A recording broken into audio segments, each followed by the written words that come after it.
इन दोनों की बात है जब मैं 7 साल की थी। मैं गोरी, सफेद, रंगरख और नरम और नाजुक सी थी। एक दिन मोहल्ले की दुकान पर मेरी माँ ने मुझे कुछ सौदा साल फुलाने को बेचा। दोपहर का वक्त था। दुकान पर सवाए दुकानदार के कोई नहीं था। उसने मुझे मतलूबा सामान दिया और जब मैं वापस जाने लगी तो मेरा हाथ पकड़कर रोक लिया और मेरी काल पर हाथ फेरते हुए कहने लगा कि तुम कितनी प्यारी हो, बस्कट खाओगी। मैं शर्मा गए। उसने डिब्बे से मुझे 2 रुपए वाला बस्कट निकाल कर दिया और जल्दी से मेरी कालों पर एक भूसा ले लिया। मैं थोड़ा परेशान हो गई और अपना हाथ छड़ाकर जल्दी से घर आ गई। मुझे उसकी ये हरकत कुछ पसंद नहीं आई थी।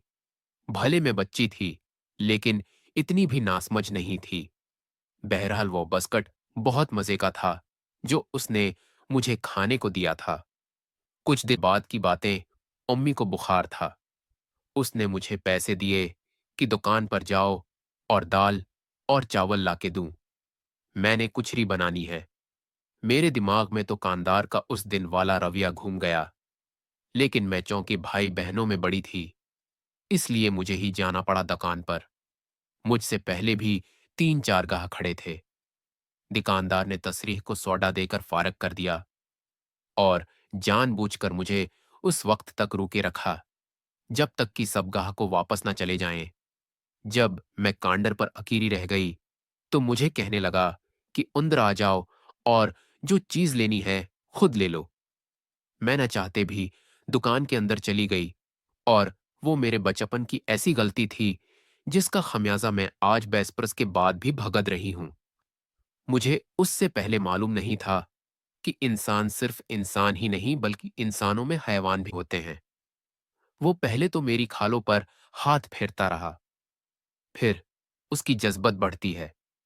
मैं खौफ और परेशानी की अजीब सी कैफियत में अबतला थी, जिसमें कुछ कुछ तजस्सुस की आमिज़श भी थी। उसके बाद वो मुझे दुकान के पीछे वाले स्टोर में ले गया और काफी वक्त के बाद उसने मेरे मतलूबा सामान खुलावा साथ काफी ज्यादा डाफियां और बस्कट भी थी। मैं चुपचाप घर आ गई। अम्मी ने जब इतनी देर बाद वापस आने का पूछा, तो मेरे दिल में खौफ ज्यादा चौरगसा आया और मैंने साफ छोट बोल दिया कि दुकान पर रिश्वत की वजह से देर हो गई थी। अम्मी मुतमईन होकर अपने काम में मसरूफ हो गई और उसके बाद मैं हर कुछ दिन बाद दुकान पर जाती और बस्कट और डाफियां लेकर वापस आती। फिर मेरा शूर पख्ता होने लगा और एक दिन में बाले हो गई। मेरी माँ उस दिन के बाद से मुझे दुकान पर भेजना बंद कर दिया। वैसे भी अब मुझे डाफियां और बस्कट का लालिश नहीं रहा था। हाँ, मुझे उतना औतराक होने लग गया कि जो कुछ भी होता है, ये ठीक नहीं है। अब दिल में एक बेचैनी जन्म ले रही थी। जैसे जैसे मैं बड़ी होती जा रही थी और मुझे जिस्मानी और जिनसी मामलात की समझ आ रही थी, वैसे वैसे मेरे अंदर की बेसुकूनी बढ़ती जा रही थी। आज मैं सोचती हूं कि कार जिस दिन उसने मेरे गाल पर हाथ लगाया था, उसी दिन मैं अपनी उम्मी को बता दी थी, या उस दिन के बाद कभी दुकान पर न जाती। लेकिन अब पिछतावे का वक्त नहीं रहा था। आज मैं 25 साल से ऊपर की हूं, लेकिन जब किसी काम से घर से निकलती हूं और वो कंदार आज भी मुझे मीठी मीठी नजर से देखता रहता है, लेकिन अब वो मुझे शैतान की तरह देखता है। मेरा दिल कहता है कि काश मैं उसका मुंह नोच लूं, जिसने मेरा बचपन बर्बाद करके मुझे वक्त से पहले जवान कर दिया था। मैं तो मासूम होना समझती, लेकिन वो तो समझदार था। ना मुझे अपनी बेटी जैसी समझकर दरख्वास्त खा सकता था। अब घर वाली मेरी शादी करना चाहते हैं, लेकिन मैं किसी सूर शादी का नाम सुनना पसंद नहीं करती। मेरा दिल चाहता है, किसी मर्द को धोखा देने से बेहतर है कि मैं खामोशी से किसी तरह चली जाऊं और कभी वापस पलट कर ना देखूं। फिर सो जाती है कि वो दुकानदार भी तो एक मर्द ही था, न जिसने अपनी बीवी को धोखा दिए था। आज उसके अपनी 3 जवान बेटियां हैं, जो रोजाना हमारी दरवाजे के सामने से गुजरकर कॉलेज और स्कूल जाती हैं। मैं अक्सर उनको देखकर सोचती हूं कि कई लड़कियों को अपने बाप की करतूत पता चले कि उनका रद्दीअमल किया होगा। 3 लड़कियां मेरी तरह खूबसूरत और जवान हैं। फिर एक दिन कुदरा की चुकी चल पड़ी, जिसने दुकानदार को बारी पैस कर रख दिया हुआ। कुछ ऐसे कि एक दिन सुबह सुबह शौर से मेरी आंख खुल गई।